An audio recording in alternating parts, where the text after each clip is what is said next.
오늘 우리 성경 말씀 우리 사도행전 우리 10장입니다. 사도행전 10장 1절부터 우리 8절까지를 보십시다. 사도행전 우리 10장 1절부터 우리 8절까지입니다.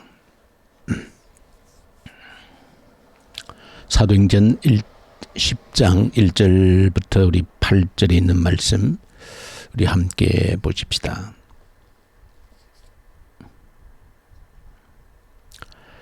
가이사랴에 고넬료라 하는 사람이 있으니 이달리아 부대라 하는 군대의 백부장이라.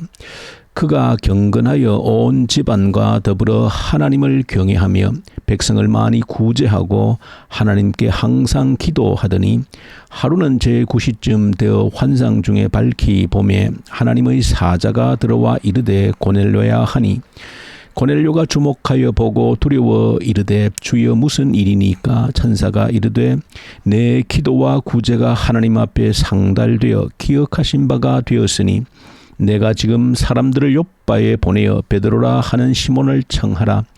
그는 무도장이 시몬의 집에 유숙하니 그 집은 해변에 있다 하더라. 마침 말하던 천사가 떠나매 고넬료가 집안 하인 둘과 부하 가운데 경건한 사람 하나를 불러 이 일을 다 이루고 욥바로 보내니라. 아멘. 우리가 지금 계속해서 사도행전 우리 교회의 역사 또 하나님의 나라의 역사가 어떻게 시작되고 또 세워지고 또 확장되어지는가 하는 것을 우리가 함께 묵상해 보고 있습니다. 우리가 사도행전을 다시 또 우리가 묵상하면서 조금 우리가 사도행전을 보는 그 관점에 있어서 좀 큰 그림으로 그렇게 한번 우리가 보시면 또 우리에게 매 장마다 일어나고 있는 이 사건들 속에서 또 다른 의미들을 또 은혜를 저 여러분들이 받게 되어집니다. 우리가 지금 이제 사도행전 8장에 큰 핍박이 일어나서 많은 사람들이 흩어지면서 복음을 전했다라고 하는 8장에 이어서 9장에는 이제 바울이 등장하는 바울이 주님을 만나게 되어지는 바울의 회심 그 사건이 기록이 되어져 있습니다. 그리고 이제 오늘 10장에서는 로마의 군대 장교 백부장인 이 고넬료 이 사람과 베드로 사도가 만나게 되어지는 그런 내용을 기록해 주고 있습니다. 자, 이처럼 8장에 핍박과 9장에 바울이 등장하고 또 10장에 있어서 이제 고넬료와 베드로가 만나는 이 사건들, 이 큰 사건의 흐름이 그저 아무런 의미 없이 이 사건을 기록했다가 저 사건을 기록했다가 이렇게 한 것이 전혀 아니라는 것입니다. 물론 각각 별개의 사건들이 다 중요하지만은 그 별개의 사건들 자체만 중요해서 기록되어진 것이 아니라 전체 흐름 속에서 이 사건들을 기록하고 있는 분명한 이유가 있고 하나님께서 이루고자 하시는 또 하나님의 큰 뜻이 있기 때문에 그 하나님의 뜻을 이루어가는 그 흐름에 맞게끔 이 사건들이 기록되어지고 있다 하는 것을 저와 여러분들이 꼭 기억을 하셔야 됩니다. 하나님의 가장 큰 뜻이 무엇이겠는가 하는 것은 우리 사도행전 1장에서 분명히 밝혀주고 있습니다. 성령을 구하고 성령이 임하시면 너희가 능력받아서 내 증인이 된다라고 하셨는데 근데 그 증인이 어디에서? 예루살렘에서 온 유대 사마리아에서 그리고 땅 끝까지 이르러 내 증인이 되는 것이다. 이것이 주님께서 부활하시고 승천하시기 직전 마지막으로 하신 말씀입니다. 성경에 기록되어져 있는 이 땅에 계시면서 주님께서 하신 말씀 가운데 가장 마지막 말씀이고 제자들에게 유언으로 최후의 유언으로 그래서 우리가 흔히 지상명령이다 하는 말로 우리가 기억합니다. 땅끝까지 이르러 내 증인이 되라는 것입니다. 예루살렘 울타리를 넘어서 너희가 절대 이 예루살렘 울타리에 갇혀 있어서는 안 된다는 겁니다. 이 복음이 이 예수가 예루살렘 울타리를 넘어서 온 유대를 거쳐서 사마리아를 거쳐서 땅끝까지 이르러서 이 복음이 확장되어져야 된다. 이것이 하나님의 큰 그림이고 하나님의 뜻이라는 겁니다. 그래서 8장의 핍박하는 그 사건이 왜 일어나서 많은 사람들이 흩어지게 되어졌는지 또 지금 9장에 하나님께서 바울 사도를 이제 부르시고 그를 하나님께로 인도하시는 이 사건이 왜 9장에 기록되어져 있는지 또 지금 10장에서 이 지금 고넬료와 베드로를 하나님께서 왜 만나게 하시는지, 이 사건의 모든 흐름은 하나님의 그 크신 뜻을 이루어가는 과정이라고 하는 겁니다. 하나님의 그 큰 뜻을 이루어가는 과정. 복음이 예루살렘 울타리에 갇혀 있지 않고 온 유대 사마리아 땅 끝까지 이르러 확장되도록 하는 그 하나님의 뜻을 이루어가는 과정이라는 것입니다. 자, 그런 하나님의 뜻을 이루어가는 과정에서 오늘 이 사도행전 10장의 사건도 들여다보시면 우리가 충분히 이해가 되어지고, 또 우리에게 새로운 은혜와 또 우리의 결단을 촉구하는 그런 말씀들로 우리에게 다가오게 되어집니다. 그래서 이 사도행전 10장에 있는 사건은 첫 번째가 바로 하나님의 그 크신 뜻인 온 세상 끝까지 복음이 예루살렘에 갇혀 있지 않고 이제 이방인의 땅을 구체적으로 넘는다라고 하는 것이 얼마나 어렵다는 것을 아시기 때문에 이 이방의 문턱을 넘어가기 위해서 이 유대인의 울타리, 예루살렘의 울타리를 넘어서 이방인들 모든 민족에게로 넘어가는 그 과정이 너무나도 어려워서 그 과정을 넘어갈 수 있도록, 그 이방인의 울타리를 넘어서 복음이 열방으로 흘러갈 수 있도록 하기 위해서 하나님께서 이 사건을 준비하셨다 하는 것을 여러분들이 알게 됩니다. 그리고 또 하나님께서 왜 10장에서 특히 로마의 고넬료 백부장 고급 장교였던 이 사람을 베드로와 만나게 하시는가? 이건 역시도 또 한편에서 더 깊은 하나님의 뜻은 이 고넬료는 곧 이제 이후에 로마로 돌아가게 되어질 때에 그야말로 로마 교회의 뿌리가 되어지는, 로마 교회의 신실한 하나님의 일꾼을 세우는 그 하나님의 포석으로서 이 예루살렘에 잠시 주둔했던 이 로마 장교 백부장 고넬료를 베드로와 만나게 하시는 이 모든 사건의 흐름 속에서 하나님의 큰 뜻을 이루어가고자 하시는 하나님의 계획이 있었다.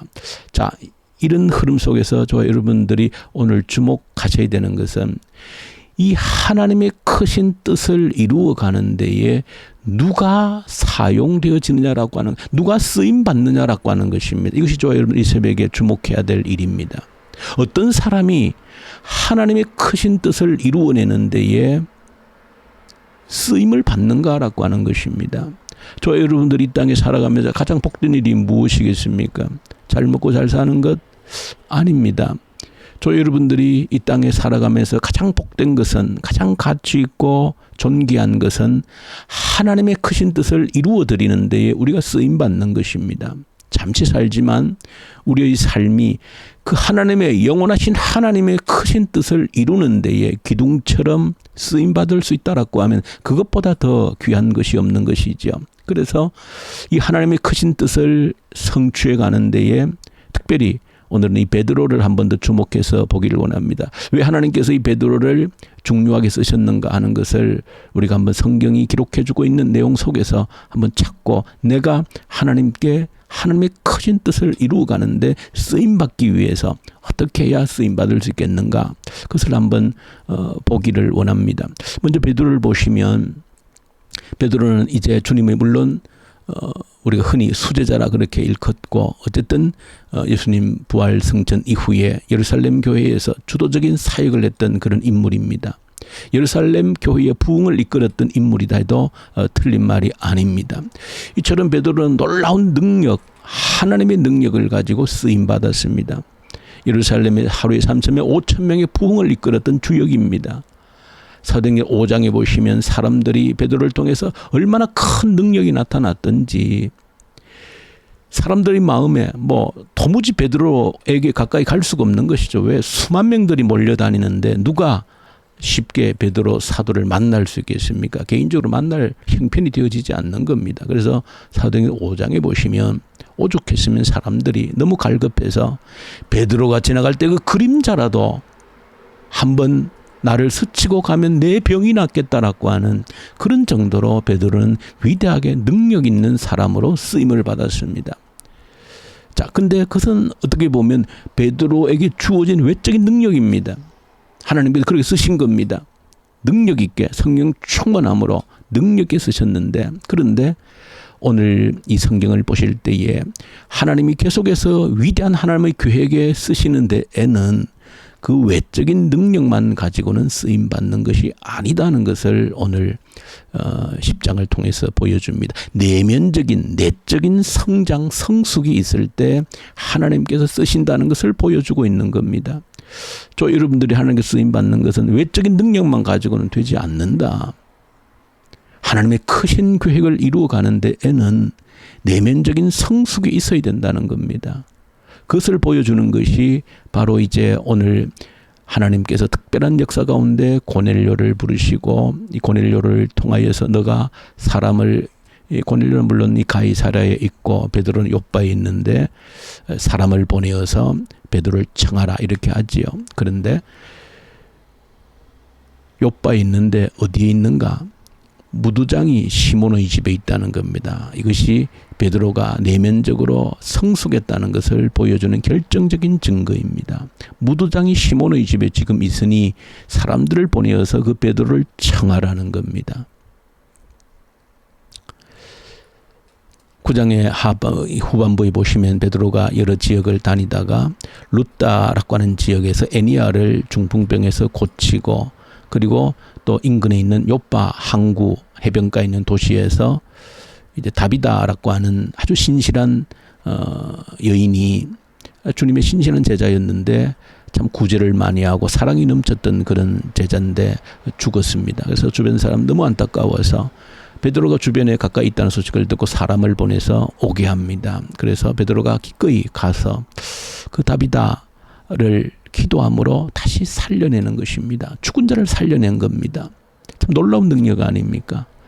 자, 근데 9장 마지막에 기록해 주는 것은 생각해 보시면 사도행전 5장에도 베드로의 능력이 얼마나 강했는지 그림자라도 지나가기를 바랬던 또 욥바에서는 죽은 자였던 다비다를 다시 살렸던 이것을 주변 사람들이 보았을 때 어떻겠습니까? 정말로 베드로는 그야말로 모든 사람들이 한번 만나보고 싶고 자기 집에 초청해서 머물게 하고 싶은 그런 분 아니겠습니까? 그런데 그런 욥바에서 베드로가 누구의 집에 가서 며칠을 머물렀는가? 무두쟁이 시몬의 집에 가서 머물렀다는 겁니다. 이것이 베드로가 내면적으로 성숙해 가고 있다는 것을 보여주고 있는 겁니다. 자기를 영접하는 수많은 사람들이 있지만 또 내가 가서 환대를 받을 수 있는 수많은 사람들이 있고 집들이 있지만 다 거절한 것입니다. 무두쟁이 시몬이 누군가 하면 이 부정한 사람입니다. 왜? 가죽을 세공한 업자이기 때문에 유대인들은 피를 만지거나 죽은 사체를 만지는 이 직업을 부정한 사람으로 여깁니다. 그래서 이 무두쟁이는 구두 세공업자는 가죽을 얻으려면 반드시 죽은 시체를 만져야 되기 때문에 유대인들에게는 부정한 자로 여김을 받았고 이 무두쟁이 같은 사람들 소위 우리나라에서 옛날 백정처럼 같은 동네에서 살지 못하면 외딴 집에 살 수밖에 없습니다. 그래서 이 무두쟁이는 해변가 외딴 집에 살고 있습니다. 그런데 베드로가 그 수많은 사람들이 자신을 초청함에도 불구하고 다 거절하고 그 외면받는 한 동네에서 어울려서 함께 살지도 못하는 누구와 접촉도 제대로 하지 못하는 그 부정한 사람으로 낙인이 찍힌 그 사람을 베드로가 찾아가서 그 집에 머물고 있는 겁니다. 이것이 베드로가 내면적으로 얼마나 성숙했는지를 보여주고 있는 겁니다. 내가 필요한 사람을 찾아가지 않은 겁니다. 나를 환대해 줄 사람을 찾아간 것이 아닙니다. 나를 정말로 필요한 사람, 그 사람을 찾아가고 있다는 것을 오늘 본문 속에서 보여주면서 베드로가 이처럼 내면적으로 성숙한 사람이라는 것을 우리에게 보여줍니다. 이렇게 내면적으로도 성숙했을 때 하나님께서 또다시 그를 10장에 보여주는 것처럼 이 복음이 예루살렘 문턱을 넘어서 이방인의 문턱을 넘어서 흘러갈 수 있도록 하는 일에 결정적인 사역에 다시 한 번 더 베드로를 사용하고 있는 그 모습을 저와 여러분들에게 보여주고 있다. 우리가 내면적으로 성숙한다는 것은 내가 가고 싶은 곳을 가는 자가 아니고 주님 대신해서 가야 할 곳을 가는 자이고 내가 하고 싶은 말을 하는 자가 아니고 참으로 필요한 말, 저 사람들에게 상대방에게 정말로 필요한 말, 유익한 말을 하는 사람, 내가 만나고 싶은 사람, 나를 환대해주는 사람, 나를 기분 좋게 해주는 사람을 만나는 것이 아니라 나에게 손도 내밀지 못하지만 내가 함께 있어 주어야 될 그 사람을 찾아가서 만나는 사람. 이게 내면적으로 성숙했다는 증거입니다. 주님을 내면적으로도 닮아가고 있다는 것을 보여주고 있는 확실한 증거가 이 베드로가 무두쟁이 집에 찾아갔다는 것입니다. 그런 자를 주님께서는 다시 한 번 더 하나님의 위대한 계획에 쓰시고 있는 그 현장이 이 사도행전 10장이라는 사실을 저희 여러분들이 꼭 기억하십시다. 우리 하나님은 결론적으로 절대 자원을 낭비하지 않습니다. 사람은 지혜롭지 못하고 또 현명하지 못하고 한계이기 때문에 우리에게 주어진 모든 자원들을 최선으로 활용하지를 못하면 낭비할 때가 많습니다. 알고도 모르고도 낭비합니다. 그런데 우리 하나님은 자원을 절대 낭비하지 않는다. 무슨 말인가 하면 준비된 사람을 결코 낭비하지 않는다는 겁니다. 우리가 내적으로 외적으로 성숙하고 준비되어지면 하나님은 그 사람을 그냥 묵혀두지 않는다는 겁니다. 때가 되면 반드시 하나님의 그 놀라운 계획에 쓰신다는 겁니다. 베드로를 통해서 한 번 더 이 사실을 여러분들이 확인하기 원합니다. 우리가 내면적으로 성숙해지면 주님을 닮아가는 그런 모습이 있으면 하나님은 그 위대한 하나님의 계획에 우리를 쓰신다는 겁니다. 이 사실을 기억하고 여러분들 존귀하게 우리 남은 생애가 이 하나님의 위대한 계획을 이루어가는 데에 쓰임받을 수 있는 저와 여러분들 되어질 수 있기를 간절히 소망합니다. 우리 주님 아버지 감사합니다. 우리가 준비될 때 외적으로 내면적으로 성숙할 때 반드시 쓰시는 하나님의 그 위대한 계획에 반드시 쓰시는 우리 하나님을 믿고 우리가 내적으로 더 성숙해 갈 수 있도록 도와주시옵소서. 우리 주 예수님 이름으로 기도 올려드립니다. 아멘. 하늘에 계신 우리 아버지, 아버지의 이름을 거룩하게 하시며 아버지의 나라가 오게 하시며 아버지의 뜻이 하늘에서와 같이 땅에서도 이루어지게 하소서. 오늘 우리에게 일용할 양식을 주시고 우리가 우리에게 잘못한 사람을 용서하여 준 것 같이 우리 죄를 용서하여 주시고 우리를 시험에 빠지지 않게 하시고 악에서 구하소서.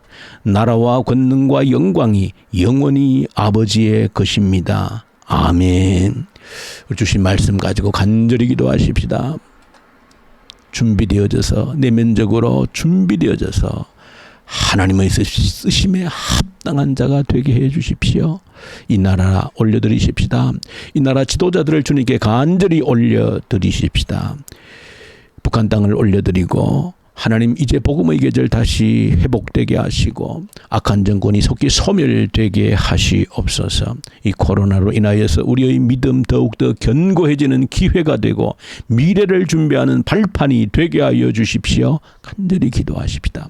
오늘은 특별히 우리 교회 중고등부 아이들 주님께 간절히 올려드리십시다. 우리 중고등부 우리 청소년들 하나님 세상으로 붙들려가지 않게 하시고 말씀에 굳건히 세워지게 하시고 이 일을 위해 부모가 또 교회 교사들이 우리 교회가 이 사명을 감당하고 이 지역의 청소년들을 책임지는 그런 교회, 다음 세대를 준비하는 그런 교회로 세워 주시옵소서. 우리 선교사님들, 특히 이집트, 인도 우리 사역자들, 우리 동역하는 우리 선교사님들 말씀과 성령으로 충만케 하십시오. 간절히 함께 기도로 올려드리십시다. 우리 기도하십시다.